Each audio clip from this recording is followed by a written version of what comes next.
so glad that we're here today just kind of talking about our work. We've done a lot of great work with FFN. And so, Angela, what would you like people to know about FFN? Well, FFN care is exactly what it means. It's family, friend, and neighbor care. It's care provided by aunties, uncles, grandmothers, things like that. Who are in the neighborhood. So I feel that supporting these people, these care providers, are is very important, and to ensure that our children arrive to kindergarten ready for success in kindergarten as well as in life. It is very important that we support our FFN care providers in their homes or in the community. And so the way that this, and the reason why these partnerships have come together is to be able to create exactly that, is to strengthen our FFN network. So understanding that a lot of the FFN providers go through a lot of isolation.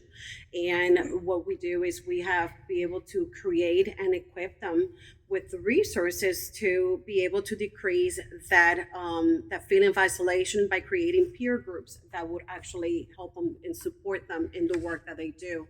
Also, to be able to equip them with the know-hows and the resources for them to be able to help the children that they're caring for through supporting them through the milestone as they're growing and also their development.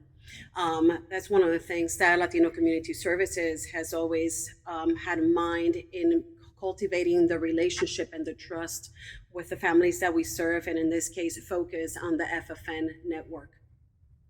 So with a partnership such as LCS and Child Care Resource Center, we are able to provide trainings to those family, friend, and neighbor care providers.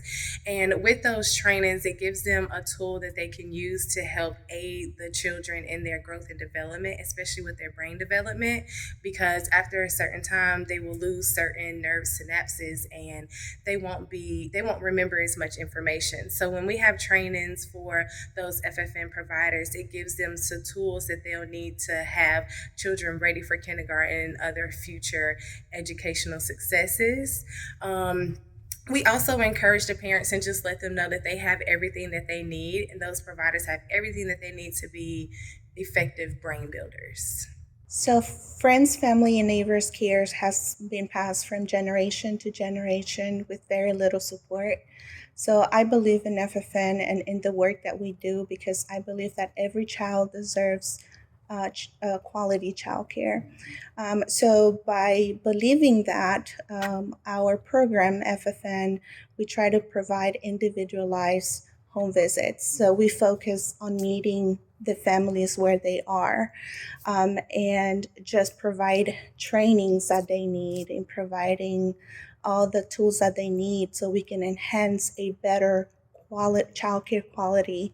And by doing so, we do provide a lot of resources in the community, although it's a challenge in providing these resources to the Latino community for many reasons.